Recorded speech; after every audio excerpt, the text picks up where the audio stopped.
Hey, I'm Scott. And I'm Chris. And this is Doxologic, where we help you think with your Bible.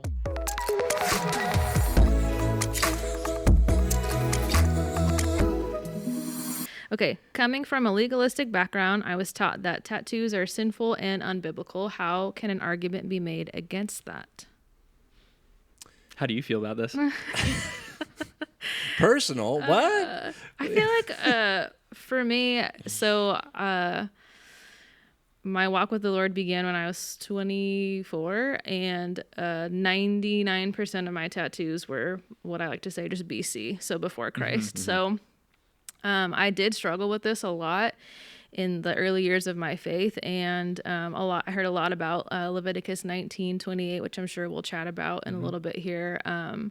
But I feel like as conversation goes, I'll interject. Totally. But do I feel like I am sinful for having them currently? No. But like I said, a lot of mine were BC. Yeah, let's start with that Leviticus verse. Go ahead, so man. Leviticus 19:28, which I'm pretty sure is, some people use like your body as a temple as another verse reference. But 1 Corinthians 6. Yes, I believe. 6 and 7. Also maybe. conceptually in Ephesians 2 and 1 Peter 2 and everywhere. Leviticus 19:28 says, "You shall not make any cuts on your body for the dead or tattoo yourselves. I am Yahweh." That's how the verse reads.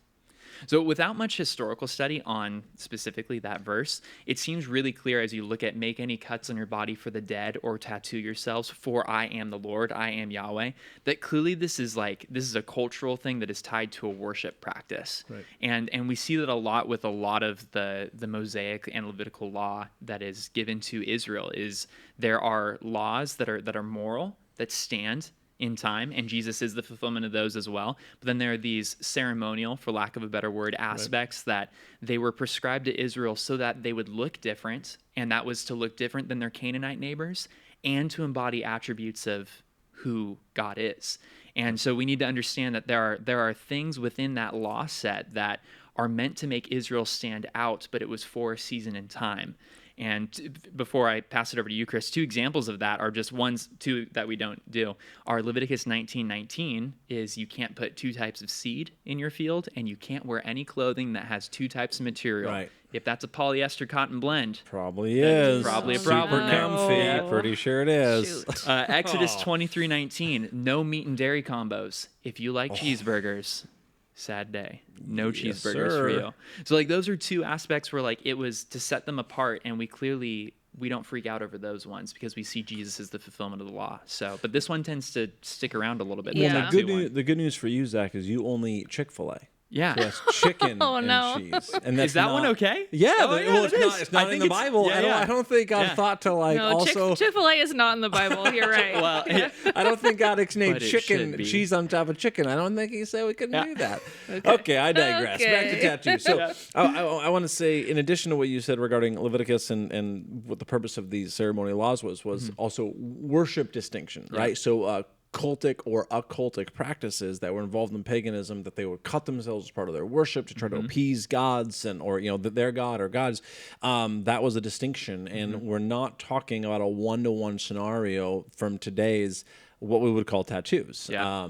And so we have to recognize that. I would say, though, that today it still exists, that cultic and occultic practices, New Age things, can be part of the marking and really this self-harming of the body and the marking of the body. We can all either we've seen them or we just can know Or that even like what a tattoo might represent. tattoos Yeah. they can be vile, violent, these sorts of things. They can be about, false gods. And so we have to be careful not to just blanketly approve Yes. all tattoos. Like there's a purpose. And we were chatting very briefly about this, Bree, about just it's a wisdom issue at the end of the day. For the Christian, I would defend it in so much that it's a liberty. Totally. It's a Christian freedom. Yeah.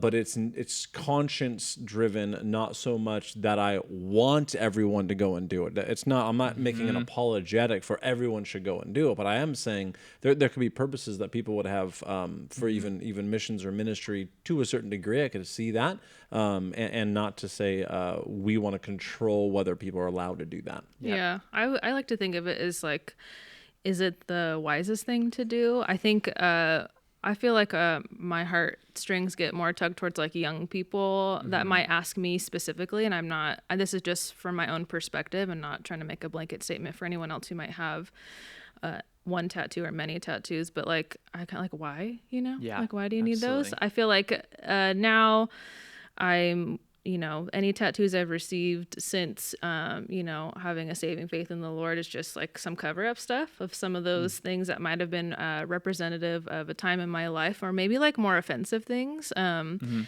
so it's just not like my passion and pursuit in life anymore. It's not like my priority. So that would be like my question, like why? Yeah. Like what's the reason behind it? And I also don't want to make like a total blanket statement for those who I feel like lots of people who talk to me that it can, like, my tattoos help my witnessing in certain scenarios, which I agree a little bit, but I think it can also hurt my witness in a lot of situations. There's definitely like demographics of people who find the way I look very offensive, and that's like it doesn't open me up for conversation to them. Yep. And then to have a tattoo for the sake of witnessing, I don't know.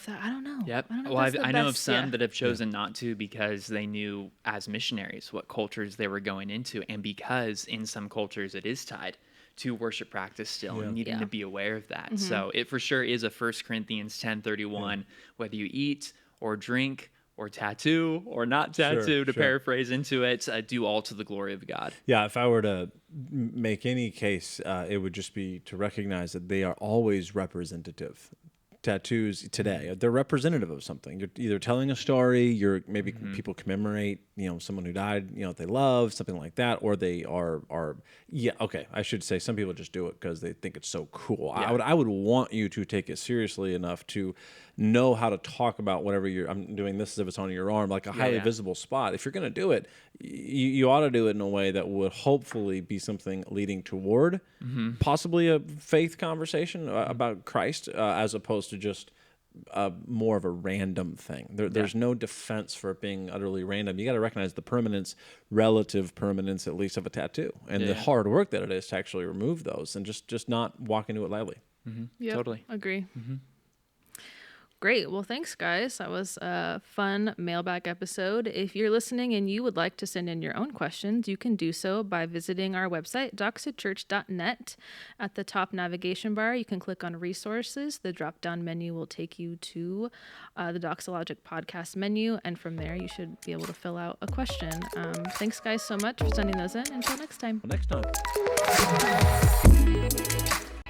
You've been listening to Doxologic, a podcast by Doxa Church in Rockland, California. To learn more, visit doxachurch.net.